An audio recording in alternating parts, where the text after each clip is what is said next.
Sisiguruhin ng law enforcement agencies ang maayos na biyahe ng publiko ngayong Semana Santa. At kabilang sa mga huhulihin ay ang mga illegally parked na mga sasakyan na nakakaabala sa trapiko. Ipinahinto rin ang road construction sa mga ruta ng provincial buses para sa mas mabilis na biyahe at maayos na konsumo ng krudo sa gitna ng napakataas na presyo nito ngayon. Ang balitang A to Z ni Kim Salinas.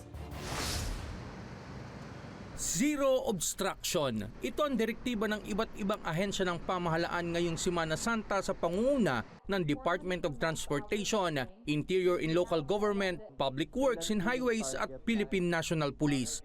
Titiyaking walang sagabal sa mga kalsada upang hindi maantala ang daloy ng trapiko. Yung mga nakikita po natin usually na nakapark na mga sasakyan sa mga bangketa ay tatanggalin na po natin yan.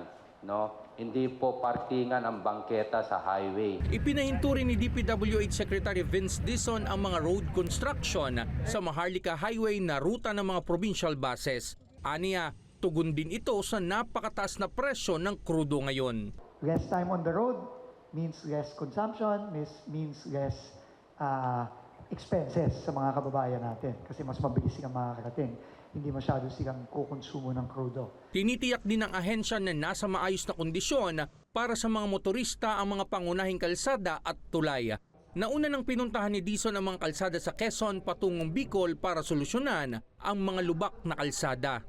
Ang ginagawa natin ngayon, sinisigurado natin na walang one way.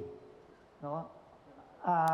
Kailangan yan tuloy-tuloy ang daloy ng trapiko sa kalagitnaan mismo ng Gumaka. Sira-sira yan nung February, January, ngayon maayos na. No? Paiigtingin din ng DOTR mabilis ang responde sa mga emergency case sa kalsada, maging ang deployment ng Philippine Coast Guard. Sa Coast Guard naman po, no, naka-full alert status tayo as early as Saturday po, no, bago mag-Holy Week.